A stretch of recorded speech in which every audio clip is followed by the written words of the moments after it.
проведение этих выборов честно, открыто, прозрачно, с соблюдением всех демократических норм и принципов, для того, чтобы ни у кого сомнений не вызывали итоги выборов.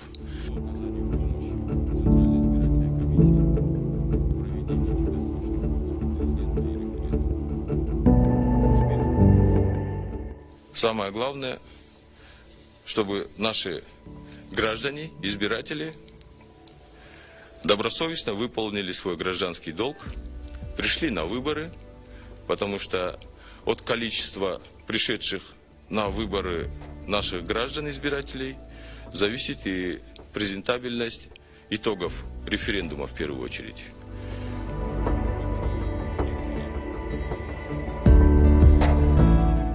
Самое главное, все государственные органы к этому готовы.